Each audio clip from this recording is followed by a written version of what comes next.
Apolinar en su vejez decide regresar a Pulacayo.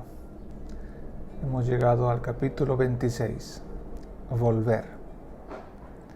Estación de tren de Quillacollo a 14 kilómetros de la ciudad, febrero 1995. Hacía 4 años que Apolinar y Teresa vivían en Quillacollo, un pueblo cercano a la ciudad de Cochabamba que, a pesar de sus 2000 metros de altura, poseía un clima primaveral y agradable durante todo el año por ser un valle circundado de montañas. Ese nuevo hábitat sentó bien a la salud de ambos ancianos. Habían encontrado casa muy cerca de la estación de trenes, de la que estaba separada por un parque extenso, que tenía jardines y un arroyo artificial lleno de peces dorados. Ahí se levantaba una fuente central donde 3 sirenas tomadas de la mano lanzaban un chorro de agua desde sus bocas. Al lado del parque había un canchón que 2 días a la semana se transformaba en mercado zonal y los demás días estaba lleno de niños que se divertían con sus juegos. Teresa había abierto una tienda de abarrotes y caramelos que era su entretenimiento durante el día. Apolinar, además de rellenar crucigramas por las mañanas y el atardecer, tenía la costumbre de pasear por el parque y por la diminuta estación de trenes, esperando el paso del tren que iba casi siempre vacío.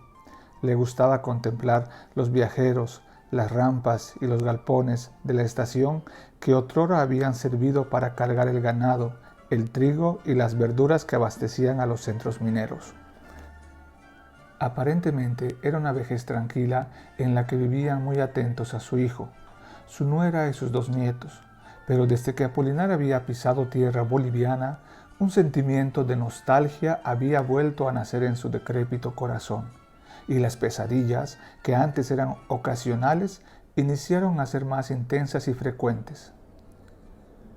Cuando Apolinar supo que pronto los trenes que hacían la ruta Cochabamba-Oruro-Uyuni dejarían de funcionar, se inquietó tanto que comenzó a programar secretamente su regreso a Pulacayo antes de que sus endebles fuerzas no le fueran suficientes. Desde que Teresa se enteró de la decisión inconsulta de su marido, hubo un ambiente de silencio y guerra fría entre ellos. Aunque Teresa bien sabía que era una batalla perdida, porque conocía muy bien a su marido y estaba segura de que de cualquier modo partiría.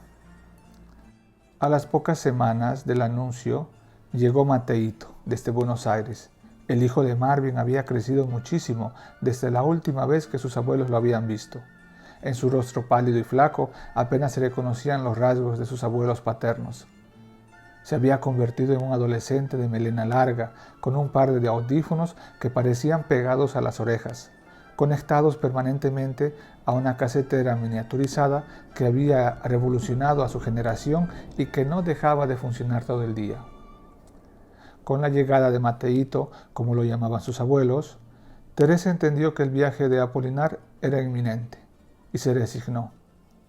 Solo se preocupaba por la salud de su esposo y se consolaba pensando que al menos su nieto cuidaría a su abuelo durante el viaje y que sería la garantía de su regreso. Llegó el día de la partida y Apolinar se despertó temprano, revisó una vez más el contenido de su maleta de mano, su manta de viaje y la ropa que usaría. El viaje es recién por la tarde, protestaba Teresa para tranquilizar el ansia que se había apoderado de Apolinar.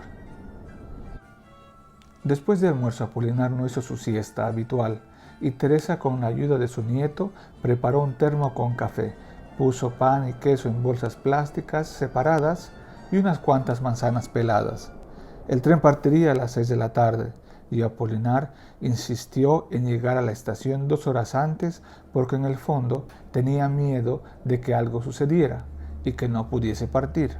Así que después de caminar 5 minutos llegaron a la estación. Mateito era un acompañante mudo porque tenía la música inyectada directamente en sus oídos y se fue a caminar solo por los predios de la estación. Los 2 ancianos se sentaron en una banca metálica que parecía una metáfora de su amor. Oxidada y repintada tantos años, todavía tenía sentido su existencia. Ambos se quedaron con la mirada perdida mientras escuchaban sus respiros agitados. más por los nervios que por el cansancio, hasta que Teresa se animó a decirle algo. Pero antes tomó la mano de Apolinar y lo miró como no lo hacía desde años. Apolinar, desde que unimos nuestras vidas te ofrecí mi corazón, que ahora ya está viejo y sin fuerzas, pero quiero que sepas que aprendí a amarte y todavía lo sigo haciendo. Nunca me hablaste de tu pasado y siempre respeté tu decisión. En el fondo sé que este viaje es importante para vos, porque vas a despedirte de tu pueblo. Es cierto que la tierra llama. Anda nomás, viejito, pero quiero que volvás reconciliado con tu pasado, especialmente con Escolástica.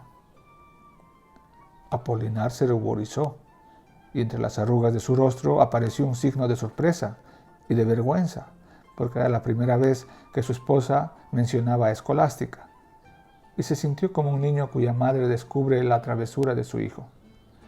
«¿Qué dices, Teresa? ¿De dónde sacas ese nombre?», preguntó tratando de ocultar su nerviosismo. «Viejito, nos conocemos desde hace 40 años, y por el cariño que siento por vos, nunca te dije que hablas dormido», reveló Teresa, serenamente, apretando la mano de Apolinar, esta vez con sus 2 manos rugosas, y añadió: «Anda, aquí te espero como siempre, así como lo hice desde el día que unimos nuestras vidas». Apolinar bajó la cabeza, con afecto besó las manos de Teresa, y sin decir nada la abrazó afectuosamente hasta que llegó el tren. Apolinar y su nieto subieron al tren y Teresa se quedó sola en la estación despidiéndolos. Agitaba su mano y les mandaba besos, y al mismo tiempo disimulaba los 2 hilos de lágrimas que corrían entre las arrugas de su rostro. Mientras su esposo, en el invierno de su vida, viajaba a buscar las rosas de su juventud. A medianoche Apolinar y Mateíto, que todavía estaba dentro de su burbuja musical, llegaron a Oruro, durmieron en un alojamiento cercano a la estación y a las 7 de la mañana del día siguiente tomaron el tren con dirección a Uyuni. Fin del capítulo 26.